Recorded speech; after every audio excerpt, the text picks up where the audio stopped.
Hello Bacha Party, I hope you all are doing well. So today in this video, I'm gonna elaborate you the concept of how a vector in a plane can be resolved. That means resolution of vector in plane.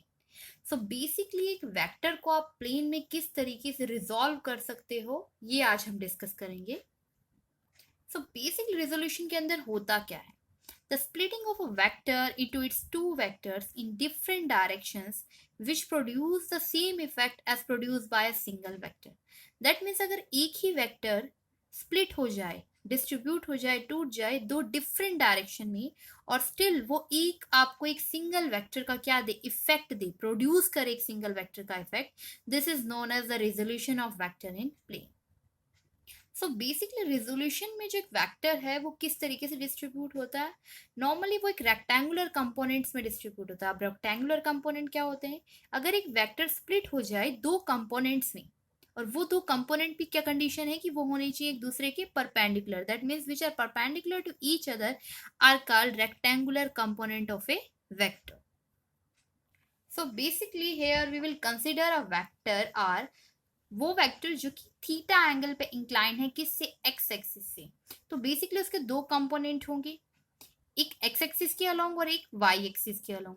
तो जो component उसका x axis के along है उस component को हम horizontal component कहेंगे और जो कंपोनेंट उसका वाई एक्सिस के अलोंग है उस कंपोनेंट को हम वर्टिकल कंपोनेंट कहेंगे. So here we are going to consider a right angle triangle OAC. Let's see the diagram. हाँ जी बच्चों party. So here first of all we are considering two axis, X axis and Y axis. और यहाँ पे हमने क्या लिया, एक पोजीशन वेक्टर ले लिया है, या फिर आपके रिजॉल्व करने के लिए जो आपको वेक्टर चाहिए था हमने ले लिया है आर वेक्टर, जो कि एक्स एक्सिस से थीटा एंगल पे क्या है, इंक्लाइन है. सो बेसिकली अगर हम इसका हॉरिजॉन्टल डिस्टेंस देखें तो x है, और अगर हम वर्टिकल डिस्टेंस देखना चाहते हैं तो इसीलिए हमने क्या कर लिया है, यहाँ पे कुछ आपको डॉटेड लाइन में परपेंडिकुलर डाल दिया है जिससे कि आपको पैरेलली पता लग जाए कि इसका y एक्सिस में डिस्टेंस कितना है, स्मॉल y. x एक्सिस के अलोंग हमने स्मॉल x से रिप्रेजेंट किया है एंड y एक्सिस के अलोंग हमने स्मॉल y से रिप्रेजेंट किया है.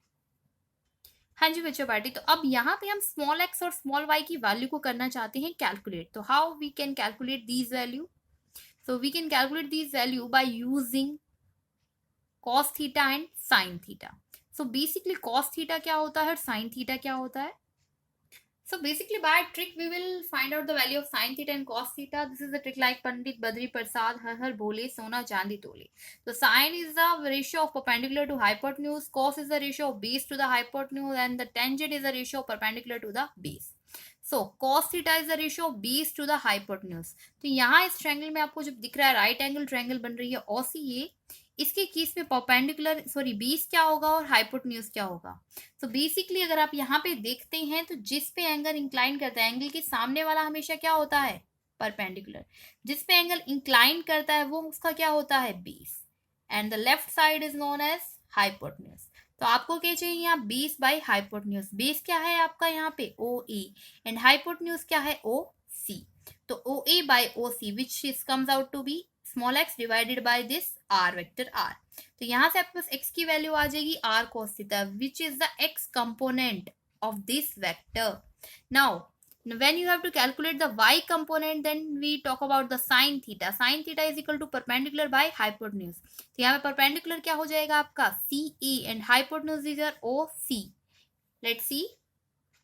So AC upon OC. तो AC आपका क्या है, स्मॉल y एंड OC आपका है r वेक्टर. देख लीजिए AC is your small y and OC is your small r vector.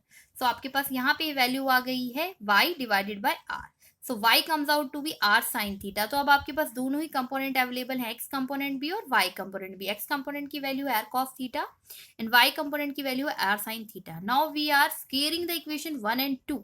तो हम फर्स्ट इक्वेशन सेकंड इक्वेशन को क्या करने वाले, स्क्वेयर करेंगे. तो क्या हो जाएगा, देखिए r x स्क्वेयर प्लस में y स्क्वेयर अगर आप कर रहे हैं और ऐड कर रहे हैं तो आपके पास आ जाएगा x square plus y square which is equal to में r square cos square theta plus में r square sin square theta. इस तरीके से टर्म आ जाएगी।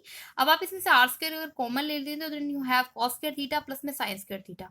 सो this is your mathematical identity. Identity that means इसकी जगह पे मैथमेटिक्स में क्या यूज किया जा सकता है, 1 यूज किया जा सकता है। तो हम रिप्लेस कर देते हैं 1। यहाँ से आपके पास रिजल्टेंट वेक्टर आर की वैल्यू आ गई which is the magnitude of x square plus में वाई स्क्वायर। दैट मीन्स अगर आपके पास कभी भी कोई वेक्टर है, जैसे कि आर ही वेक्टर था, तो अब ये किसका इफेक्ट दे रहा है, दो इसके परपेंडिकुलर कंपोनेंट्स का, एक्स स्क्वायर प्लस में वाई स्क्वायर का। और यहाँ से इस ट्रायंगल से अगर आप इसकी डायरेक्शन को कैलकुलेट करना चाहते हैं, that means you have to now calculate the value of tangent theta. Let's C.